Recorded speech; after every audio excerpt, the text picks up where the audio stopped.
The reflection in the mirror showed me wearing a wedding dress, its lace skirt blooming like clouds, luxurious and dazzling. After an 8-year relationship, it was hard to believe Hudson and I were finally about to tie the knot.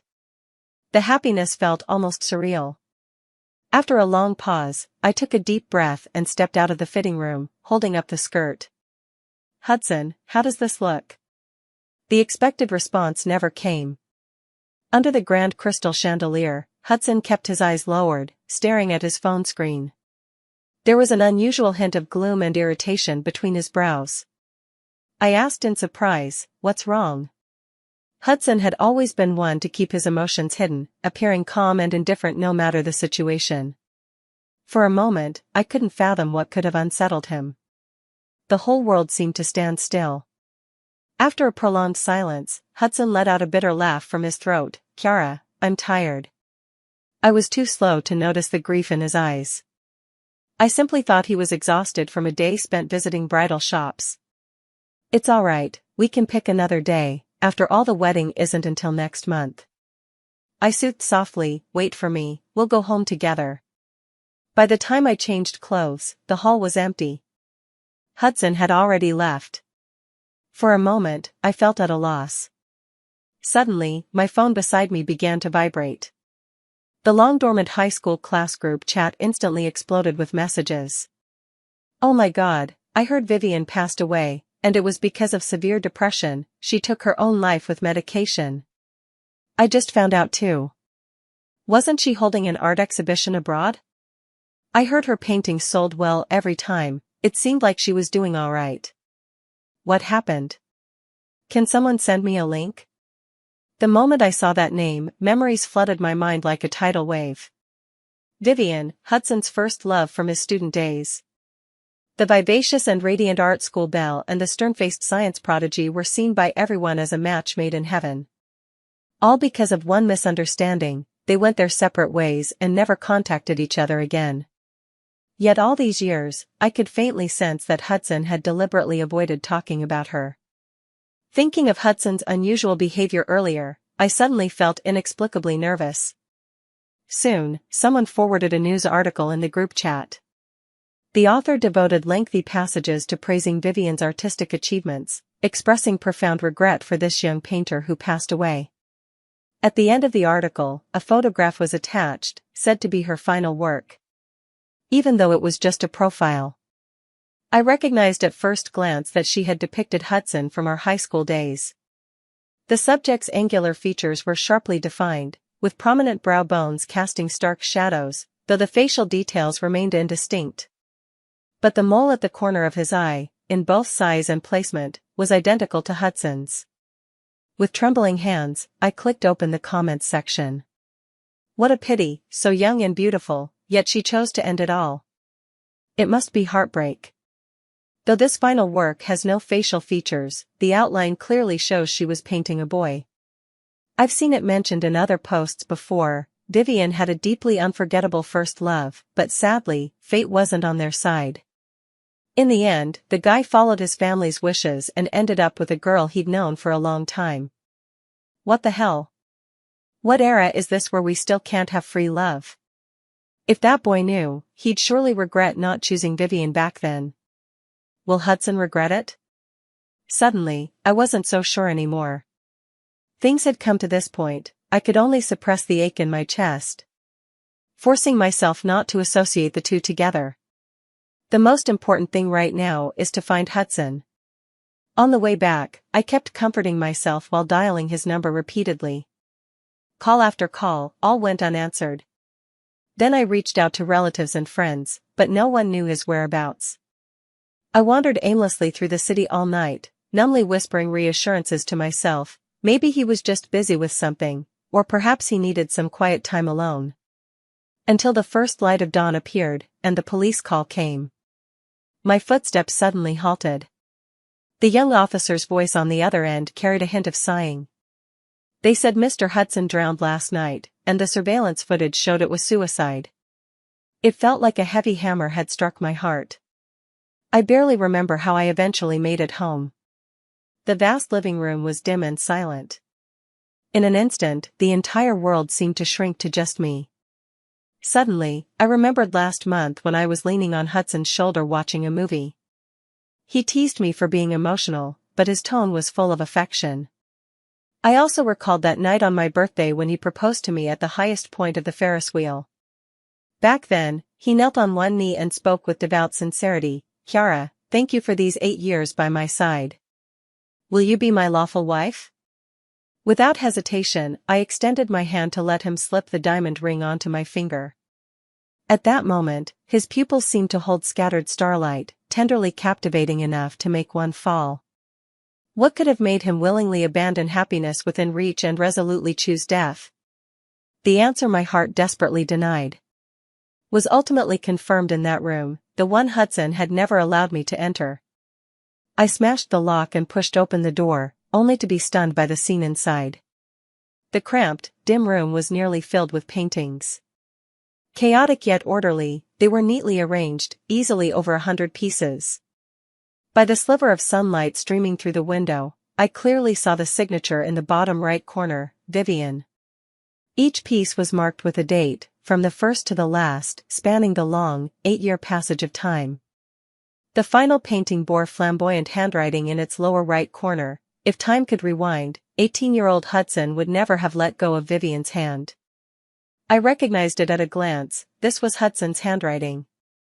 So, the anonymous customer who had been purchasing Vivian's artworks at high prices every year, as reported in the news, turned out to be my fiancé, Hudson. Then what about my 8 years? I, too, had been an outstanding student, full of dreams and boundless prospects, yet I gave up University A and traveled thousands of miles to City B for the sake of his promise. During his startup days, I poured out all my savings to live with him in a dark, damp basement, enduring hardships I'd never known before. Yet it turned out that Hudson, always so reserved and restrained, had actually been obsessively in love with Vivian all along. So much so that he would abandon everything without hesitation to die for her. I covered my mouth, desperately trying to suppress the grief in my chest. But at some point, that string in my mind suddenly snapped, ringing out violently in the silent air. Then daylight abruptly darkened, and everything around me faded like flowing water. In my final moment of consciousness, I heard the thunderous sound of my own body hitting the ground. When I opened my eyes again, countless flickering lights swam before me. As my vision gradually cleared, the clamor in my ears grew louder. "Hudson, do you even like me?" A sweet yet aggrieved voice rang out across the classroom. Following the sound, I found Vivian's delicate and youthful face. Now dressed in her school uniform, she had fair skin, a small upturned nose, and an air of understated purity. At this moment, the faint redness at the corners of her eyes from disappointment lent her a fragile beauty. Beside her, Hudson's jaw was clenched tight, yet his expression remained as calm as still water. This memory is all too familiar to me. In my past life, Hudson deliberately confessed his love to me in public just to spite Vivian. Unexpectedly, Vivian got so angry that she went abroad to study. Meanwhile, having grown up with him since childhood, I took his confession at face value and gradually fell for him. From then on, I changed my college plans for him, supported his startup, managed household chores for him, losing myself completely in the process. Everything seemed natural, like water flowing downhill. It wasn't until the day Hudson committed suicide for Vivian that I suddenly realized he had never loved me at all. Under her questioning, Hudson slightly furrowed his brow. Then, he glanced at me indifferently. "You're mistaken. I like Kiara. We grew up together, and we'll be attending the same university in the future." His tone was calm, as if discussing the weather. But I was too foolish back then to realize I was merely a supporting tool in their performance. Seeing Vivian about to storm off in anger, I stepped forward at the right moment. "Wait, he's lying. Hudson told me himself, he only likes Vivian." Vivian's footsteps finally halted, and her sobs gradually subsided. Hudson, however, suddenly widened his eyes in astonishment and turned to me. "Kiara, what are you saying?" I slowly stepped back, melting into the crowd. "He won't go to college with me either. All he wants is to see Vivian every day." Vivian's emotions gradually steadied. She lifted her head and asked Hudson in a slightly coquettish voice, "Is what she said true? Why didn't you tell me yourself?" Hudson's expression gradually turned cold. For a moment, he completely ignored Vivian standing nearby. He walked up to me, grinding his teeth as he said, "You said it yourself, that we'd go to the same university together." Now that he mentioned it, I did say something like that, but that was a long time ago. When I first moved here as a child, the neighborhood kids shunned me. Malnourished and scrawny, they even nicknamed me Bean Sprout. Living next door, Hudson was like a godsend. Not only was he willing to play with me, but he also drove away those bullies by throwing stones at them. Back then, in my delirious gratitude, I babbled nonsense about wanting to attend university with Hudson, dreaming of marrying him someday so I could be under his protection forever. But I've already spent a lifetime of utter defeat, proving just how naive I once was. This time, I will never again abandon my own life for someone who doesn't love me.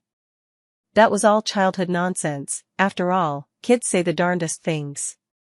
I raised my head with an indifferent expression. Besides, I've almost forgotten. The air seemed thick with tension. Hudson lowered his lashes, a fleeting shadow of darkness flashing through his eyes. "Oh? Forgotten? Kiara, you'd better remember what you said today." With those words, his clenched fingers suddenly released as he turned and walked away. Hudson was uncharacteristically angry. After that day, he stopped speaking to me altogether. Perhaps it's because I, the mere supporting character, didn't willingly play my role in this drama, making him lose his sense of control. After all, since childhood, I had always idolized Hudson, not only following him around like a little shadow, but also obeying his every word. So in my past life, I took notes for him during school, changed my career aspirations for him after graduation, and accompanied him through part-time jobs and business ventures during his startup phase. Looking back now, our relationship was fundamentally unequal. In all those countless disagreements, I was always the only one making compromises. My thoughts returned to the present. Vivian tapped on my desk playfully and asked, "Kiara, can you tell me what Hudson likes? He still ignores me recently, but I know that day he confessed to you was just to make me jealous. His birthday is coming up soon. Everyone says Hudson treats you like a little sister, so you must know his preference as well." Ever since that day when I publicly clarified my relationship with Hudson, Vivian had been coming to see me often. Sometimes she asked about Hudson's hobbies, other times she inquired about his childhood. Each question carried some degree of probing. At this moment, staring at the rose-shaped pendant on her slender neck, my mind momentarily blanked. Suddenly, I remembered finding an identical necklace in Hudson's suit pocket in my past life. Back then, he had panicked and snatched it from my hands, saying, "This is for a client. Kiara, don't touch my things without permission." I was foolish enough to believe everything he said. Turns out, this belonged to Vivian. I lowered my gaze, struggling to steady my emotions. "Sorry, you misunderstood. I actually don't know Hudson at all. I missed Hudson's birthday, stopped bringing him breakfast or copying notes for him, and even ceased speaking to him altogether." In class, some said I'd become obsessed with studying, while others claimed I was deliberately trying to get Hudson's attention. They started betting on who would speak first between me and Hudson, and everyone bet on me. This meaningless bet dragged on endlessly. Until one ordinary weekend, Hudson knocked on my door. He was tall and lanky, leaning against the doorframe until he nearly filled my entire field of vision. "My mom said our families haven't had dinner together in a while. Are you free to eat together this weekend?" Hudson's voice was low and clear, his tone still indifferent with no emotional fluctuation. Only when facing Vivian would his attitude become exceptionally gentle. It had always been this way. Suppressing the faint ache in my chest, I crisply refused. "Sorry, no time." He suddenly wedged an arm in, forcibly propping open the door that was about to close. "Wait, don't shut it yet. Just how much longer are you going to stay angry?" My movements abruptly froze, followed by a deep breath. "I'm not angry. I just think we should each have our own lives." Hudson frowned slightly, seeming somewhat impatient. "All right, Kiara, I know what you want to say. What's between Vivian and me isn't at all what you think. The current Hudson was proud and aloof, persistently unwilling to admit his feelings for Vivian. Until 8 years later, when she took her own life in a foreign country, did he finally realize, too late, that what they'd missed during their school days had actually been love. I took a few steps back and said calmly, "You should have recognized your feelings earlier and been with Vivian sooner. That way, you wouldn't have to hide your emotions or travel thousands of miles to France every year. You wouldn't have to secretly collect an entire room of her works while fearing the world would find out. If you take the wrong path now, every single day in the future, you'll regret not choosing Vivian." Hudson's eyes flickered with astonishment and confusion. After a long pause, his voice, tinged with anger, fell heavily. "Chiara, what on earth are you talking about? Are you so eager to push me and her together?" I met his gaze, then nodded with certainty. A faint, mocking smile curled at the corner of Hudson's thin lips. "Oh? Then I'll do just the opposite of what you wish." Hudson stubbornly denied it with his words. But I knew, subconscious actions never lie. His supposedly flawless disguise vanished without a trace the moment that basketball knocked both Vivian and me to the ground. For the first few seconds after hitting the pavement, my mind went blank. A searing pain shot through my knee, and soon, blood began to seep out. The surroundings buzzed with noise. Yet when I looked up, I saw Hudson pushing through the crowd, effortlessly scooping Vivian into his arms. The panic in his eyes was something I'd never seen before. "Hudson, I think I sprained my ankle, it hurts so much." The girl's coquettish voice trembled with a hint of tears. Hudson seemed at a loss but still lowered his gaze and softly comforted her, "It's okay, don't be scared." He shot a cold glance at the apologizing person who caused the accident, then swiftly carried Vivian away. From beginning to end, his eyes never lingered on me for even a second. I knew this would be the outcome, yet experiencing it firsthand still left my chest aching with a suffocating bitterness. I lowered my head, carefully wiping the dust off my knees as tears of pain splashed down. When the surrounding voices gradually quieted, suddenly a deep, pleasant voice sounded above my head. "Hey, can you still stand?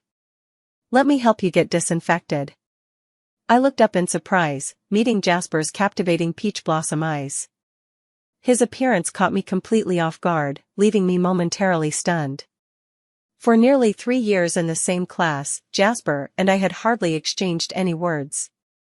He slept through classes in the back row all year round. Rumor had it his family had everything arranged, he was just killing time at school. Meanwhile, my life was filled with studies and Hudson. Our only interaction came when a hostile red-haired delinquent showed up outside the classroom, demanding to settle a score with Jasper. Without batting an eye, I told him Jasper had skipped class. After the troublemaker left, Jasper slowly stirred awake in his corner seat at the back. His voice was lazy and roguish. "Hey, you lied to him. Aren't you afraid of stirring up trouble?" I didn't answer him, just hugged my exercise book and quickly slipped into the office. Later, for some unknown reason, he didn't come to school for a long time. So long that I almost forgot about him. At that moment, he lazily stretched out his hand toward me. "Why are you staring at me? Go get some medicine, don't miss your beloved math class." I didn't hesitate any longer and used his help to stand up. Limping all the way to the infirmary door, the sounds from inside clearly reached my ears. "It's just a superficial wound. The injury has been disinfected. You two can return to class now." "Teacher, I feel like the bones in that area really hurt. Are you sure I shouldn't stay and rest a bit longer? If you're worried, this classmate can accompany you to the hospital for a thorough examination." Vivian bit her lower lip and hesitated for a moment before saying, forget it. It probably isn't that serious. I'm just more sensitive to pain." "Are you really okay? Don't push yourself." Hudson lowered his gaze, his tone gentle and patient. It was yet another side of him I'd never seen before. Vivian curved her smiling eyes and shook her head lightly. "I'm fine, let's hurry back to class. I'd feel terrible if I delayed your studies." After confirming the wound wasn't serious, Hudson carefully helped Vivian up. We abruptly collided at the doorway. Hudson's gaze drifted over Jasper for a few seconds before locking onto my knee. I instinctively looked down and saw a crimson stain. The wound must have been aggravated during the walk. Now it looked bloody and raw, with some dried reddish-brown stains making it appear even more gruesome. Hudson's expression shifted slightly. His gaze finally settled on Jasper's hand gripping my arm. "Kiara, why didn't you come with us earlier?" Vivian glanced at Jasper, then widened her eyes in surprise. Jasper carefully helped me onto the temporary hospital bed before looking up at her with a sarcastic tone. "Obviously, she could barely stand from the pain while you two were running ahead without a second thought." His gaze swiftly brushed over the small white bandage on Vivian's ankle. "Seems you're more seriously injured, no wonder he was in such a hurry." At a glance, the wound wasn't obvious. Vivian's cheeks quickly flushed pink, her bright eyes flashing with both embarrassment and anger. "Can't be bothered with you. We're going back to class." Hudson merely cast an indifferent glance at Jasper. "You can leave. I'm here for Kiara. She's known me longer, so it's naturally more reassuring." His tone carried undisguised hostility. Vivian pouted in dissatisfaction. "Hudson, let's go back first. Kiara has someone with her." He remained unmoved, as if he hadn't heard Vivian's voice. Jasper curled his thin lips into a roguish smirk. "Hey, you didn't even look back when you took Vivian away earlier. Showing up now, what's your deal?" A momentary look of surprise flashed across Hudson's face before he turned to ask me, "Kiara, do you want this punk to stay with you, or?" "Enough, Hudson." I cut him off abruptly. "How long has this been going on? You should hurry and leave with your classmate Vivian." The disinfectant was already stinging enough to make me grimace, and this round of arguing only left me feeling thoroughly annoyed. Hudson paused for a moment, a flicker of something complicated passing through his eyes before his voice finally dropped low and heavy. "Fine." When school let out, Hudson inexplicably blocked my path. "Kiara, let's walk home together today." His thin lips pressed together, eyes carrying a hint of hopeful expectation. "No thanks, I prefer walking alone." I turned to go around him. Hudson suddenly grabbed my arm. "Kiara, have you been getting close to Jasper lately?" I turned my head and said indifferently, "What's it to you?" "It matters. Jasper's a good-for-nothing who doesn't belong in our circle. With college entrance exams coming, I can't just watch you associate with that kind of troublemaker." Looking at his serious expression, I actually found it somewhat ironic. Hudson was simply realizing that Kiara, who had always been devoted to him, suddenly started seeing other guys one day, and his possessiveness was kicking in. "Since Jasper helped me, he's my friend." "Hudson, I don't like people judging my friends like this." He stared at me intently, his voice trembling slightly. "People? Am I just people to you? We've known each other since childhood. I'm just reminding you not to associate with shady characters." I frowned, suddenly feeling somewhat annoyed. "You have no right to interfere with who I befriend, just as I don't care about the people you associate with. I believe I've made myself perfectly clear. So now, would you mind stepping aside?" I gazed at him indifferently, my tone icy. He seemed stung by the hostility in my eyes, and after a long moment, finally loosened his grip and moved aside. With the college entrance exams approaching, endless piles of test papers were more than enough to consume all my time. Though it had been years since I'd last engaged with this knowledge, once I got into the rhythm of studying again, picking it back up wasn't too difficult. And so my grade soared triumphantly through the flurry of practice problems, eventually stabilizing at the very top of the class rankings. As for Hudson, I had thought that after our frank conversation, we could each go our separate ways in peace. Besides, after graduation everyone would be pursuing their own paths, we likely wouldn't cross paths again in this lifetime. Yet to my surprise, he began relentlessly showing me kindness. He started carrying my books and delivering my assignments, inquiring about my preferences, gifting me delicate dolls, and buying me trendy desserts. I refused them all. During our student days, Hudson was the golden boy in everyone's eyes. People kept advising me to quit while I was ahead, warning that he would eventually grow tired of me. I would have welcomed that outcome. But his actions always brought me trouble.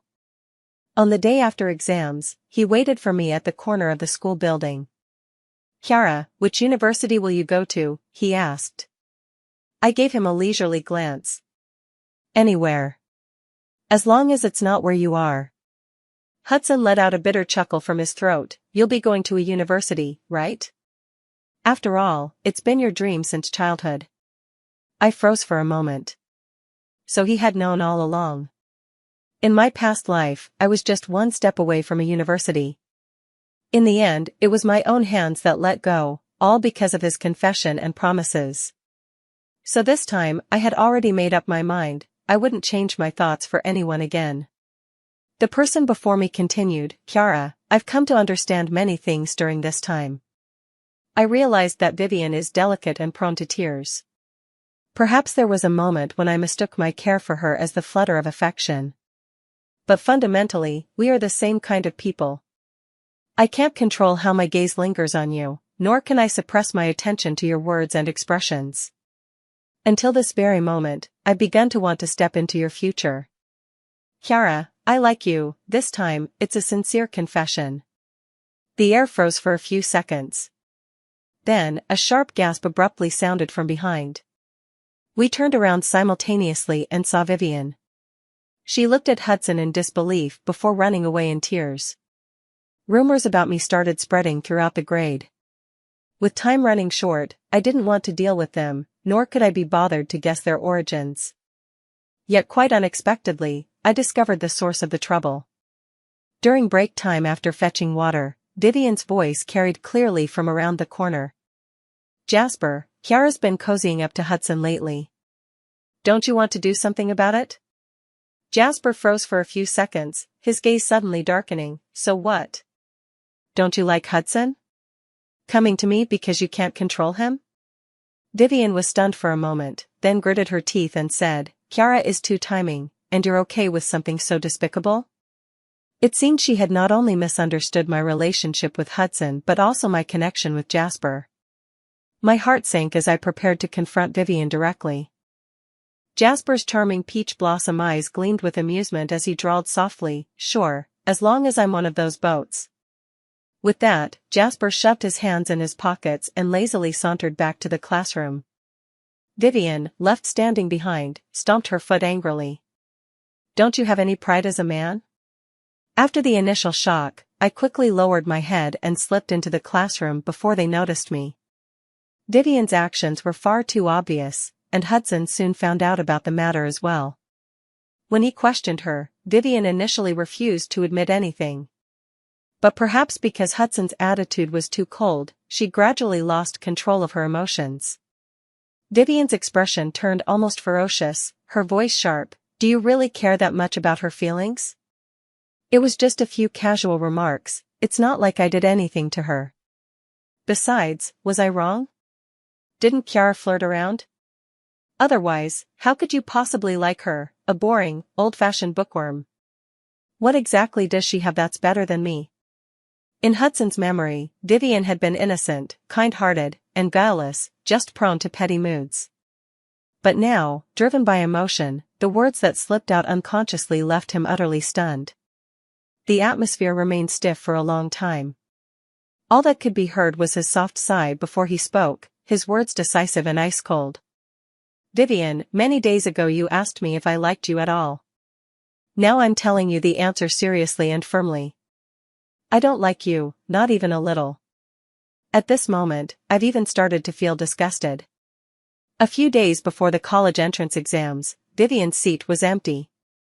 Rumor had it that after throwing a public tantrum that day, she went abroad. All that remained on her seat was the necklace she used to wear most often.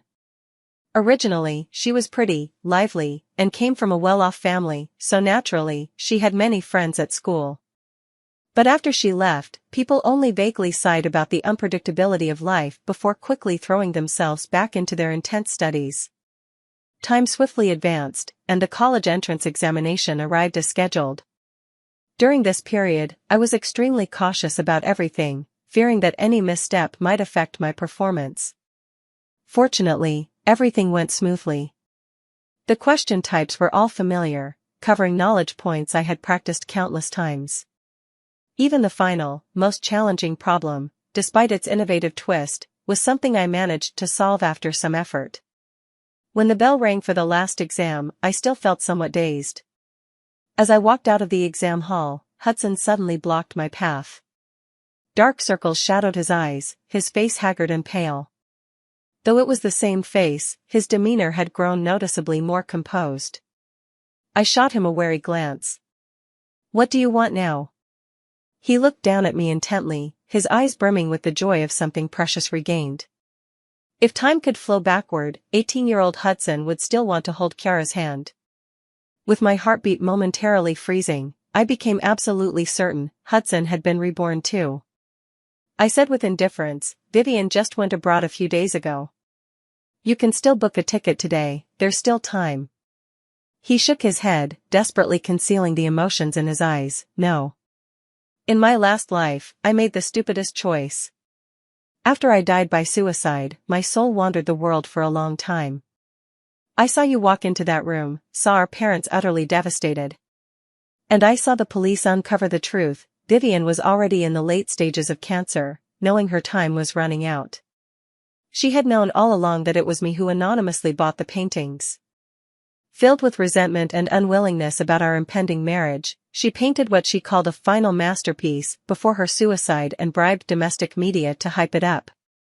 Yet it was precisely this lie that made me abandon the hard-won happiness. I opened my mouth in stunned silence, suddenly feeling the absurdity of it all. To think such a clumsy lie had destroyed our peaceful life in our previous existence. "Kiara, everything has started anew now. We still have a chance to make things right."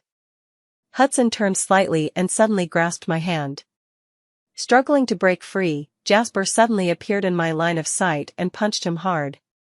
"Asshole, what a scumbag. The exams are over, yet you're still harassing her." He shook his hand with a look of contempt. Caught off guard, Hudson fell to the ground in a humiliating heap. Jasper strode past him and walked straight toward me. "Kiara, did he hurt you?" I shook my head. "Thank you, let's just leave him alone." Hudson rose to his feet unwillingly. "Kiara, don't go. I know it was always you who gave in those years, and now I've come to my senses. Can't you give me one more chance?" The corners of his eyes were slightly red, that tear mole making him appear all the more shattered. Looking down at him, I suddenly felt utterly calm. "Hudson, all you've ever brought me is pain. When filling out college applications I abandoned my dream school, during startup days I sacrificed rest and sleep, it was always me compromising for him. But in the end, it was him who resolutely abandoned me right before the wedding." He frowned, his expression suddenly turning pale and weak. "Staying away from you means staying away from pain. If you truly understand, you shouldn't cling to me anymore." From my determined gaze, he finally realized that there was no going back between us. On the way home, Jasper suddenly became unusually talkative.